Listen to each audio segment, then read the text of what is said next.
도로에는 여러 브랜드의 자동차들이 달리고 있어요.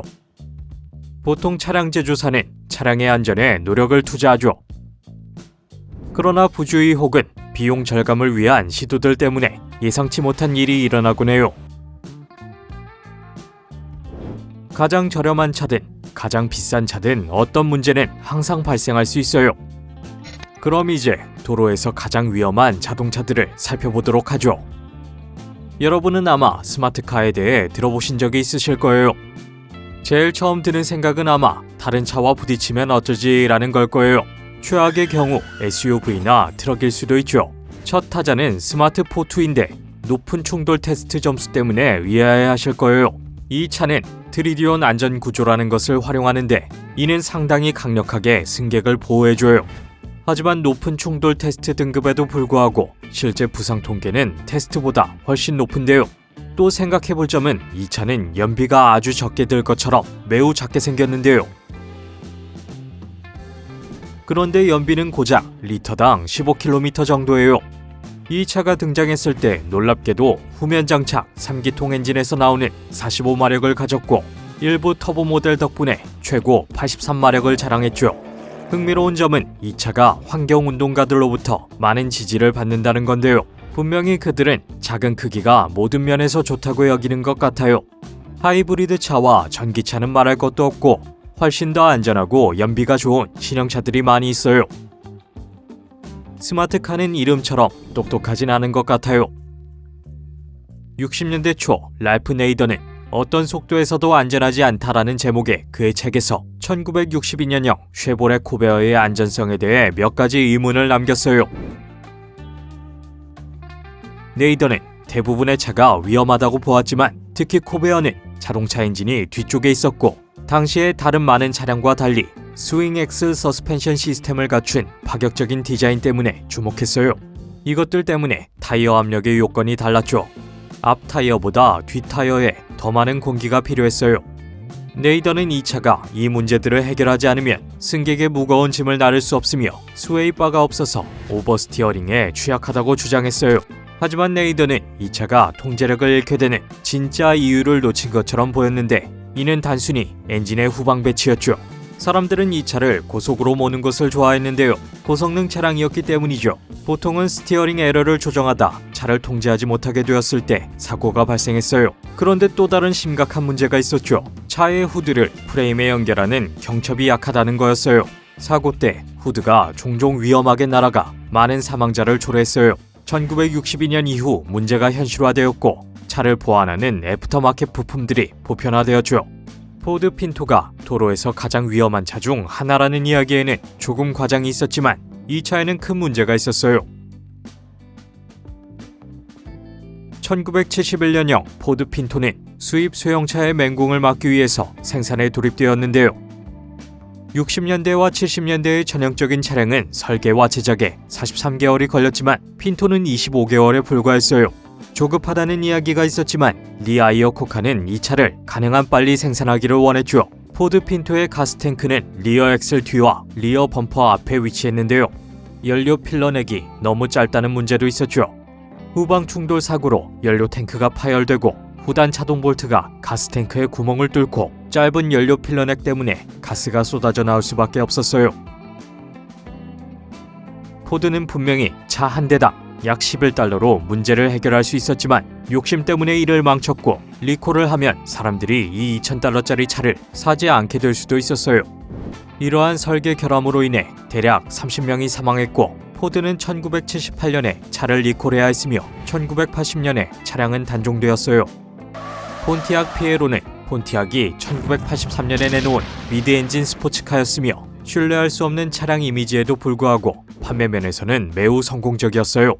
아마 작고 스포티한 차량 디자인 때문일 가능성이 커요. 처음엔 많은 사랑을 받았죠. 멋지고 경제적이고 미국산이었죠. 그러나 단 2년 만에 진짜 모습이 드러났어요. 차량은 복잡한 독립 서스펜션으로 인해 발생하는 문제를 해결하는 비용이 많이 들었고 냉각 시스템은 전면 라디에이터를 후면 엔진에 연결하는 긴 파이프 때문에 시스템의 에어 포켓에 큰 문제가 있었어요. 폰티악은 기본 모델에 1.8리터의 높은 회전 엔진을 장착하고 싶었지만 대신 사용 가능한 2.5리터 아이언 듀크를 선택했는데요. 그것은 151 입방인치 직진 4기통 엔진으로 무겁고 시끄럽고 느리게 회전하여 동력을 약화시켰죠. 물론 성능이 좋은 V6를 선택할 수 있었는데 기본 모델보다 $5,000가 더 비쌌어요. 흥미로운 점은 이 차는 앞에서 언급한 이전 차와 마찬가지로 주행 중 엔진 화재가 발생하기 쉬웠는데 엔진 오일 부족으로 인한 커넥팅 로드 고장으로 엔진실 화재가 발생하는 문제였죠. 그런데 안전 문제와 관련된 차가 꼭 미국 차만은 아니라는 점을 아실 거예요. 포르쉐 카레라 GT, 폴 워커와 관련된 치명적인 사고에 기여한 이 스포츠카를 도로에서 가장 위험한 자동차로 꼽고자 해요. 사실 유명한 사고와 관련된 어느 차든지 그렇게 말할 수는 있는데요. 그러나 이 차를 소유한 한 사업가는 이 차가 실제로 얼마나 위험한지를 보여주기 위해 인사이드 에디션의 기자를 부르기도 했어요. 흥미로운 점은 최근 포르쉐에서 드러난 한 메모에 따르면 이것은 평범한 보통 운전자를 위한 차량이 아니라고 해요. 메모에 따르면 카레라 GT는 일반 운전자가 얻을 수 있는 레이싱 차량에 가까우며 레이싱 차량의 모든 단점이 있다고 언급하죠.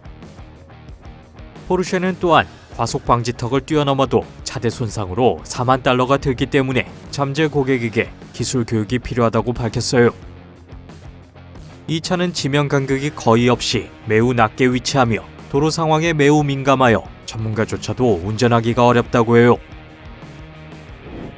다행인 것은 1,300대만 생산되었고 가격이 $450,000로 아무나 살 수 없다는 거예요. 다음 차는 희귀하고 비싸서 길에서 많이 보진 못하는데요. 그러나 람보르기니 아벤타도르는 그럼에도 불구하고 차량에 문제가 없진 않았어요. 이 차에는 주로 연료 문제가 있는 것으로 나타났는데요. 특히 EVAP 시스템은 탱크를 과도하게 채우거나 가속과 코너링 중에 연료가 슬로싱하는 상황에서 액체 연료가 시스템에 유입되는 문제가 있었어요. 문제는 일단 연료가 EVAP 시스템에 들어가면 가연성 증기가 나와 엔진 베이에 불이 붙을 수 있다는 건데요. 흥미로운 점은 속도를 갑자기 내거나 애프터마켓 배기 시스템을 사용하는 경우 높은 배기량으로 배기가스에서 불꽃이 발생할 확률이 높아진다는 건데요. 물론 이 차와 12대의 람보르기니 베네노스를 포함하여 5,900대의 차에 대한 수리가 있었어요. 또 다른 슈퍼카 제조사도 일부 문제를 겪고 있는데요.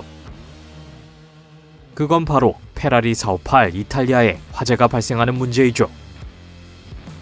대략 5번의 화재가 발생했는데요. 차가 저주를 받았다고 여길 만한 미스테리한 충돌도 있었어요. 페라리가 조사한 결과 엔진 휠에 먼지가 들어가는 것을 방지하는 뒷바퀴 아치의 내부 라이닝을 고정할 때 사용되는 접착제에 화재가 발생할 수 있음을 발견했어요.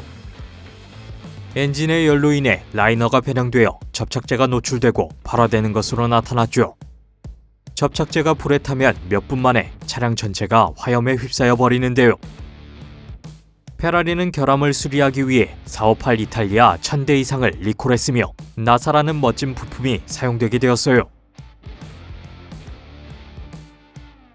물론 이것은 접착제보단 훨씬 비싸지만 훨씬 안전하죠. 좋은 소식은 화재로 458 이탈리아가 손상되거나 파손된 경우 페라리가 새 차를 제공해준다는 거예요. 아이러니하게도 당신이 지불한 것을 얻는다는 상황이죠. 차량 화재에 대해 이야기가 나오는데 2014년형 포르쉐 911 GT3 차량이 빠질 수 없죠. 전 세계적으로 785대가 엔진 검사를 위해 리콜되었으며 포르쉐는 차량 소유자에게 차량 사용을 완전히 중단할 것을 요구하고 제조사가 차량을 픽업하고 차를 포르쉐 센터로 가져갈 것을 약속했어요. 포르쉐 911 GT3가 유럽에서 2번 화재가 난 이후 리콜이 시작되었는데요. 발빠른 대응이었죠. 고맙게도 아무도 다치지는 않았지만 차에 대해선 여전히 할 말이 남았죠. 화재의 원인은 핑거 팔로워 혹은 미국의 엔진 사용자를 위한 로커암의 결함이었고 그것에 대한 포함물이 상기 부품의 마모를 증가시켰어요. 이것은 밸브의 정상적인 작동을 멈추게 되며 차량은 화재를 일으키고 결국 엔진 점검 표시등이 켜지게 되는 거죠. 이렇게 위험한 차량의 리스트를 마칩니다. 다른 후보가 있나요? 여러분이 도로에서 가장 위험한 자동차라고 생각하시는 걸 댓글로 알려주세요. 다음 영상에 선정될 수도 있어요. 영상이 마음에 드셨다면 구독과 알림 버튼을 켜주세요. 새로운 영상의 알림을 바로 받으실 수 있어요. 시청해주셔서 고마워요. Notifications so you'll be the first to know when a new video arrives. Thanks for watching.